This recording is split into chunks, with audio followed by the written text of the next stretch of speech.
senang kalau kita memuji Tuhan dengan penuh sukacita. Di saat ini mari kita menikmati lawatan Tuhan, firman Tuhan yang akan menyirami kehidupan kita. Kalau bulan ini, Desember ini, kita akan mempersiapkan Natal ya. Tidak lama lagi, kurang 2 mingguan ya, tidak sampai 2 minggu saudaraku, kita mau merayakan Natal.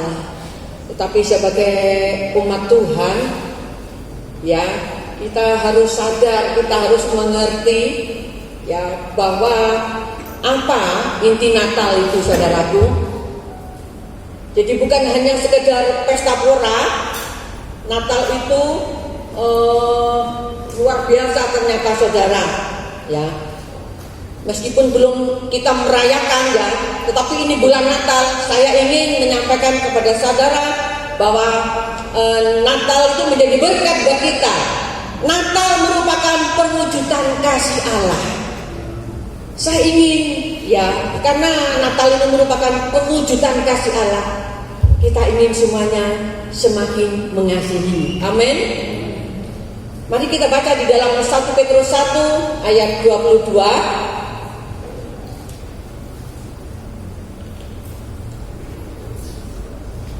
Kita baca sama-sama ya. 1 Petrus 1 ayat 22, 2-3. Karena kamu telah menyucikan dirimu oleh ketaatan kepada kebenaran, sehingga kamu dapat mengamalkan kasih persaudaraan yang tulus ikhlas. Hendaklah kamu bersungguh-sungguh saling mengasihi dengan segenap hatimu.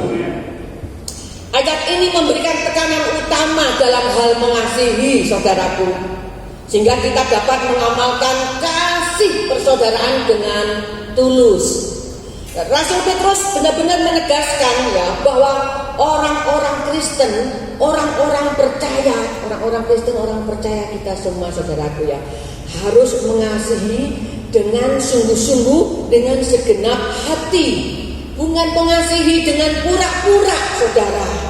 Bagaimana seandainya saudara tahu jika saudara kita mengasihi dengan pura-pura, bagaimana perasaan kita kalau mengasihi tapi pura-pura? Gak penak kan ya, gak ada sukacita, ada pahit di hati. Kok gak sungguh-sungguh, gak tulus ya kalau mengasihi. Tetapi Tuhan ingin katakan kalau kita mengasihi, biarlah kita mengasihi dengan segenap hati, dengan hati yang tulus. Dan sebenarnya Natal ini seharusnya membuat kita saling mengasihi.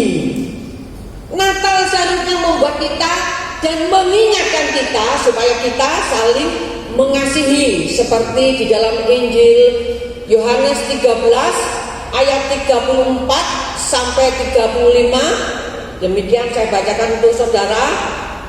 Aku memberi perintah baru kepada kamu, yaitu supaya kamu saling mengasihi. Sama seperti aku telah mengasihi kamu, demikian pula kamu harus saling mengasihi. Dengan demikian semua orang akan tahu bahwa kamu adalah murid-muridku, yaitu jikalau kamu saling mengasihi. Amin. Berarti kasih merupakan ciri khas pengikut Kristus ya. Coba saudara pandang kanan kiri saudara, tanyakan, apakah engkau masih mengasihi itu? Wah, kalau suami istri ini ya deg-degan ya, wis suwe ya, masa sik takon sih.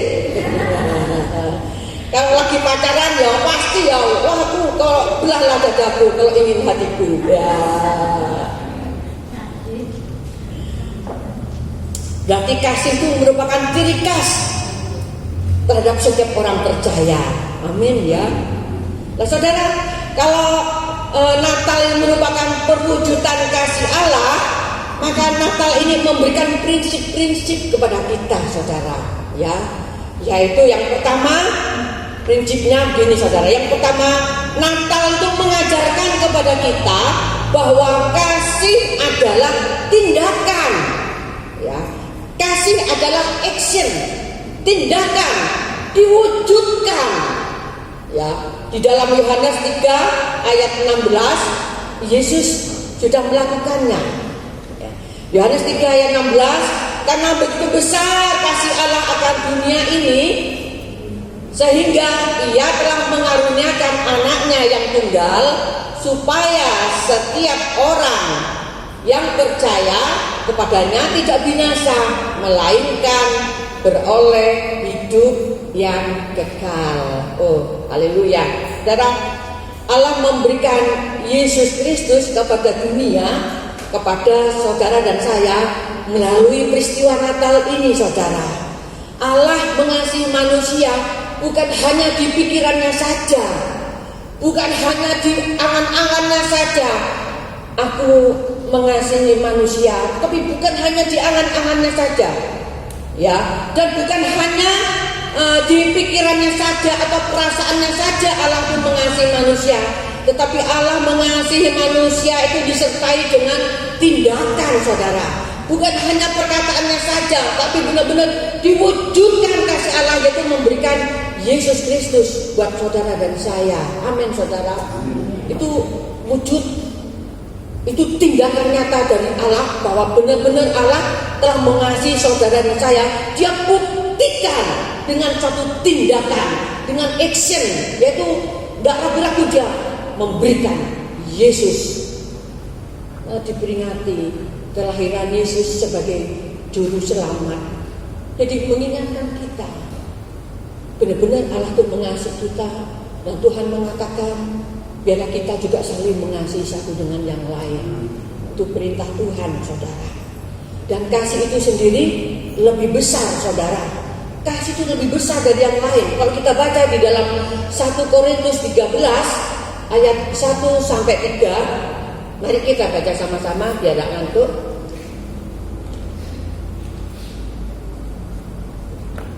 1 Korintus 13 ya, ayat 1 sampai 3 ya. 2, 3. Sekalipun aku dapat berkata-kata dengan semua bahasa manusia dan bahasa malaikat, tetapi jika aku tidak mempunyai kasih, aku sama dengan gong yang berkumandang dan canang yang gemerincing. Sekalipun aku mempunyai karunia untuk bernubuat, dan aku mengetahui segala rahasia dan memiliki seluruh pengetahuan, dan sekalipun aku memiliki iman yang sempurna untuk memindahkan gunung, tetapi jika aku tidak mempunyai kasih, aku sama sekali tidak berguna. Dan sekalipun aku membagi-bagikan segala sesuatu yang ada padaku, bahkan menyerahkan tubuhku untuk dibakar, tetapi jika aku tidak mempunyai kasih sedikit pun, tidak ada faedahnya bagiku. Oh, haleluya. Saudara, berarti kasih lebih besar ya, dibanding dengan pengertian, dibanding dengan pengetahuan, dibanding dengan iman, dibanding karunia. Kasih jauh lebih besar, saudara. Kasih merupakan berita utama di dalam Natal, karena Natal ini berita utama tentang kasih.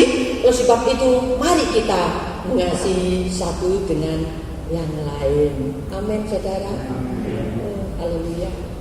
Lalu yang kedua, saudara, yang kedua adalah Natal menyatakan kepada kita bahwa kasih itu rela berkorban, bahkan menderita. Saudara yang dikasih Tuhan, Natal ini hadiah terbesar dari Allah, dan hadiah itu adalah Yesus sendiri. Allah tidak memberikan malaikatnya untuk dikorbankan, ya, tetapi Allah memberikan anaknya sendiri, dia korbankan bagi dunia, bagi kita. Dan anaknya ini satu-satunya, dan anaknya ini yang dikasihinya. Anak kalau cuma satu tuh benar-benar kasihnya ya anak semata wayang katanya ya. Itu begitu mengasihinya. Dia tahu kalau anaknya yang diberikannya kepada dunia itu harus mati. Bapak di surga tahu bahkan bagaimana perasaan Bapak ya ketika Yesus disalib. Eli, Eli, lama sabachthani. Ketika jeritan itu didengar oleh Bapaknya, bagaimana perasaan Bapaknya, saudara. Tetapi saya katakan itulah pengorbanan Bapak, saudara. Kasih itu ternyata rela berkorban, bahkan menderita, saudara. Kasih itu penuh pengorbanan. Saudara, kalau kita baca di dalam Maliaki 2 ayat 17, sebenarnya dosa itu merupakan sesuatu membebani hati Tuhan, ya, membuat susah hati Tuhan. Kita baca dalam Maliaki 2 ayat 17, saya bacakan untuk saudara. Kamu menyusahi Tuhan dengan perkataanmu, tetapi kamu berkata dengan cara bagaimanakah kami menyusahi Dia? Dengan cara kamu menyangka setiap orang yang berbuat jahat adalah baik di mata Tuhan, kepada orang-orang yang demikianlah Ia berkenan, atau jika tidak, di manakah Allah yang menghukum? Lalu kita baca di dalam Yesaya 1 ayat 13. Yesaya 1 ayat 13. Jangan lagi membawa persembahanmu yang tidak sungguh, sebab baunya adalah kejijikan bagiku. Kalau kamu merayakan bulan baru dan Sabat atau mengadakan pertemuan-pertemuan, aku tidak tahan melihatnya, karena perayaanmu itu penuh kejahatan. Bayangkan saudara, dosa di depan Tuhan itu yang benar-benar menjijikkan. Tidak tahan Tuhan melihat dosa-dosa bagi kehidupan manusia. Berat bagi Tuhan. Ya, Tuhan memikirkannya, membani hati Tuhan, saudara, menyusahi hati Tuhan, saudara. Tetapi dosa secara umum bikin susah Tuhan, ya. Dosa apapun itu bikin susah Tuhan, bikin berat Tuhan, merupakan kejijikan bagi Tuhan. Tetapi jika Allah memberikan anaknya menjadi korban tebusan dosa manusia, itu adalah kasih. Karena kasih Allah, Dia berkorban dan menderita.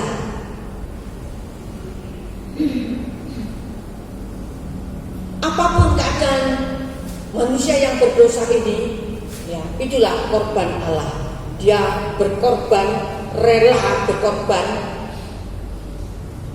Anaknya menjadi tebusan untuk menebus dosa manusia. Rela menderita, saudara. Menderita, saudara. Anak satu-satunya yang dikasihinya, Dia relakan, Dia korbankan. Menderita, saudara. Kasih itu penuh dengan pengorbanan dan penderitaan. Saudara, biarlah melalui Natal ini juga, saudara, kita diingatkan bahwa kasih itu bukan hanya dengan perkataan, saudara. Kasih itu juga berbicara mengenai pengorbanan, saudara. Saya percaya saudara di sini, ya, telah mengasihi satu dengan yang lain. Saudara di sini telah banyak saudara berkorban, baik waktu, baik uang, baik tenaga. Saya percaya mungkin juga korban perasaan, amin. Tetapi itulah kita mau melakukannya, karena Allah terlebih dahulu sudah mengorbankan buat saudara dan saya. Kita pun juga saling mengasihi dan berkorban, amin, saudaraku. Dan yang ketiga adalah Natal itu menyatakan bahwa kasih itu bersedia memaafkan, mengampuni, dan menerima. Mungkin yang ketiga ini rada-rada susah, rada-rada berat ya saudara. Karena apa? Berbicara memaafkan, mengampuni memang tidak semudah yang kita katakan, saudara. Ya, manusia berdosa pada hakikatnya adalah perseteruan dengan Allah. Kalau kita baca di dalam Roma 8 ayat 7, Ya, Roma 8 ayat 7 kita baca sama-sama. 2, 3. Sebab keinginan daging adalah perseteruan terhadap Allah, karena ia tidak takluk kepada hukum Allah. Hal ini memang tidak mungkin baginya. Saudara, manusia berdosa berarti perseteruan dengan Allah. Sebagai seteru Allah, seharusnya Allah bisa saja tidak mengampuni kita. Amin. Bisa saja Allah tidak mengampuni kita. Ya sudah, dihukum saja. Tetapi justru Allah memberikan Yesus Kristus sebagai jalan pendamaian bagi dirinya dengan kita, saudara. Dia sengaja, dia memberikan Yesus sebagai jalan pendamaian. Allah memberikan solusi, Allah memberikan jalan keluar. Allah sebab ingin menyelamatkan manusia. Itulah jalan satu-satunya, saudara.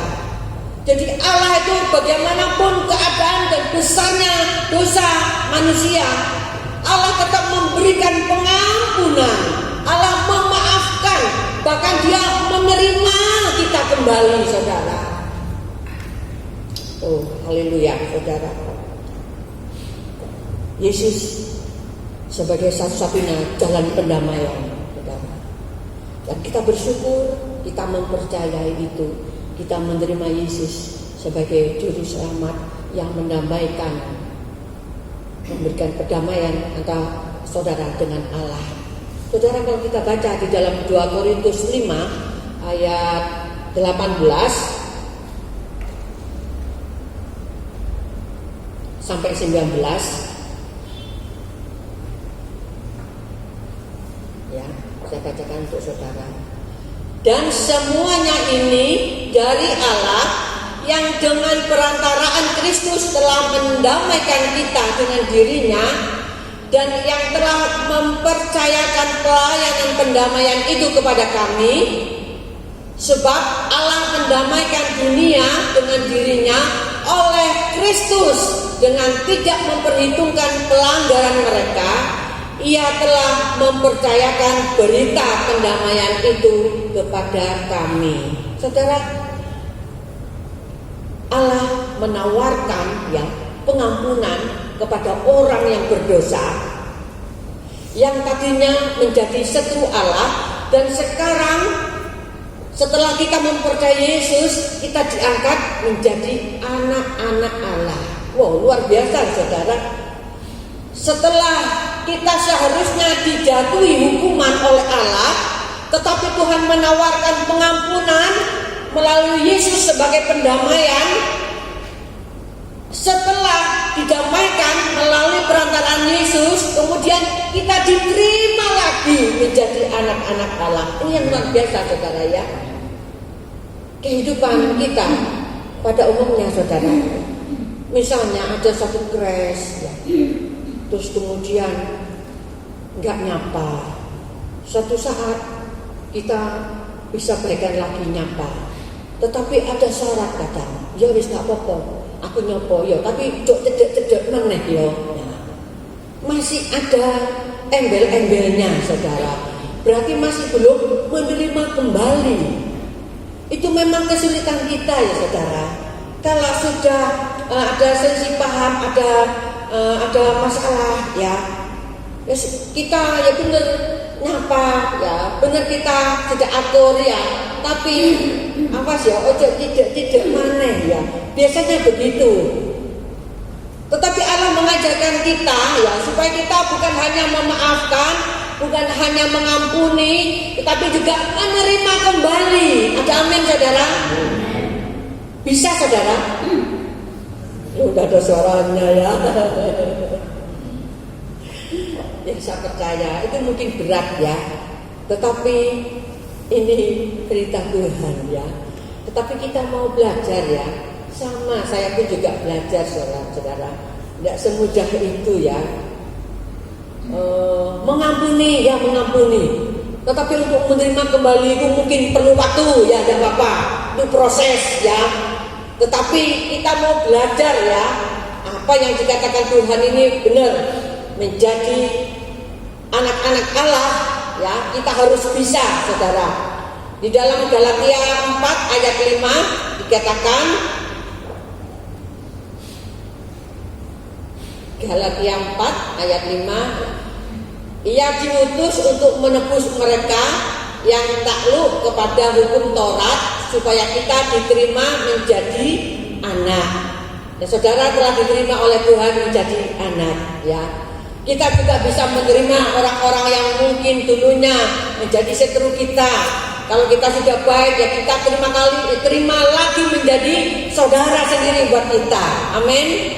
Biarlah Natal ini merupakan momen yang sangat penting, momen yang jangan dilupakan terus. Jangan hanya Natal saja kita ingat bahwa kita harus mengasihi, kita hidup rukun, tetapi melewati ini semuanya dari tahun ke tahun kita tetap mengingat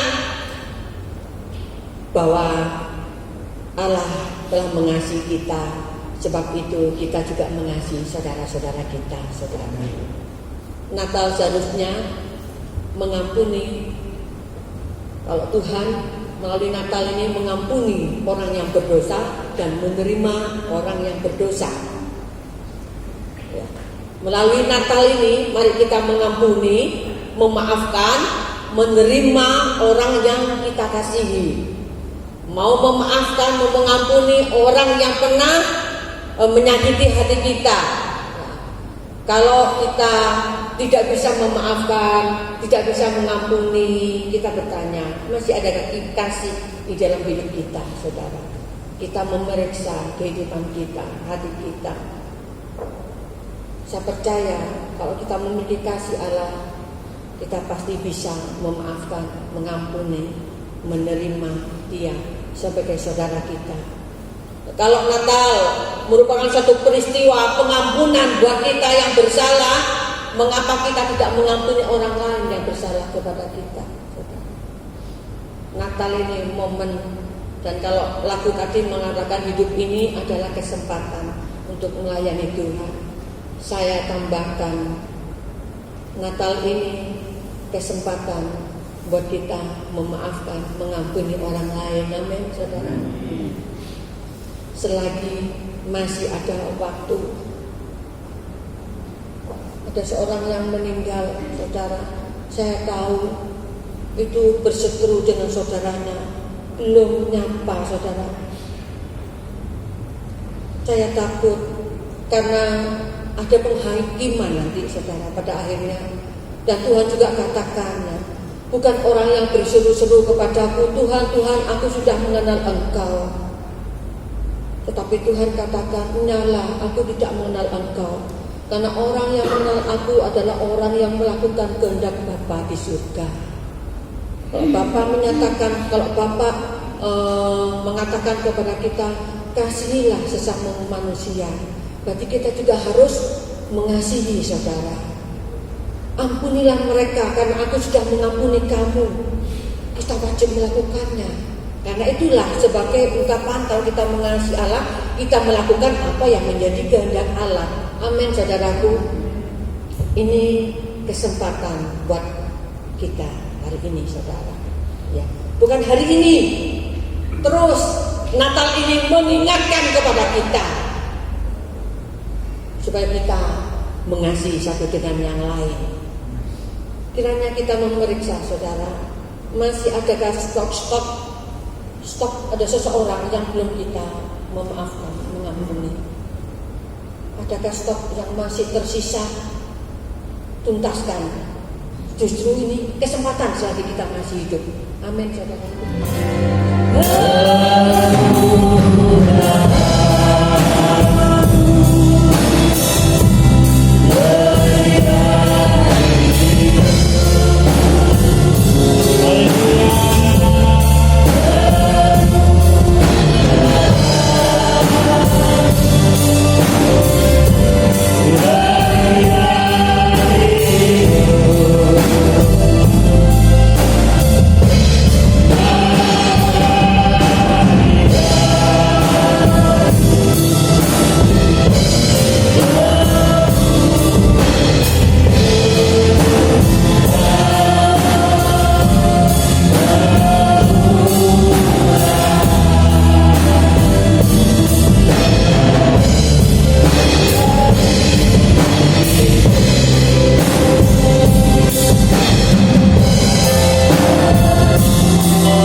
Dan kekuatan Allah yang berlimpah-limpah tetap menopang kehidupan saudara dan saya, dan berkat-berkat jasmani yang berlimpah-limpah tetap Tuhan tunjukkan untuk memelihara kehidupan saudara dan saya mulai hari ini sampai malam.